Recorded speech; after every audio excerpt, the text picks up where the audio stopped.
ರಾಷ್ಟ್ರಕ್ಕೆ ಭಾರತದ ಪ್ರಜೆಗಳಾದ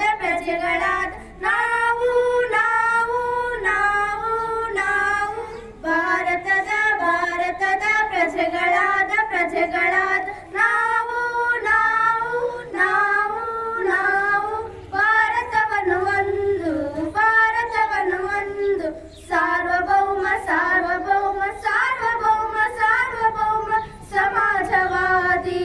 ಸಮಾಜವಾದಿ ಭಾರತವನ್ನು ಒಂದು ಜಾತ್ಯತೀತ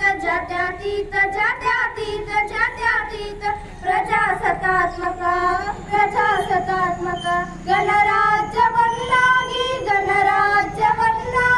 ರೂಪಿಸುವುದಕ್ಕಾಗಿ ಭಾರತೀಯರೆಲ್ಲರಿಗೂ ಸಾಮಾಜಿಕ ಆರ್ಥಿಕ ಮತ್ತು ರಾಜಕೀಯ ನ್ಯಾಯವನ್ನು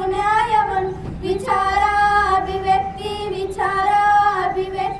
ನಂಬಿಕೆ ಧರ್ಮ ಮತ್ತು ಉಪಾಸನೆಯ ಸ್ವಾತಂತ್ರ್ಯವನ್ನು ಸ್ಥಾನಮಾನ ಮತ್ತು ಅವಕಾಶಗಳ ಸಮತೆ ದೊರೆಯುವಂತೆ ಮಾಡಲು ವ್ಯಕ್ತಿ ಗೌರವ ದೇಶದ ಏಕತೆ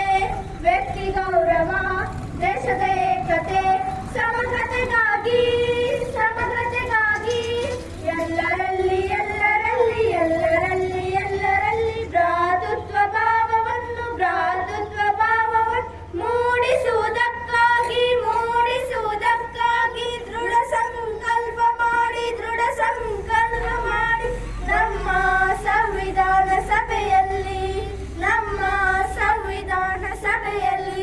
1949 ನವೆಂಬರ್ ತಿಂಗಳ 26ರಿಂದ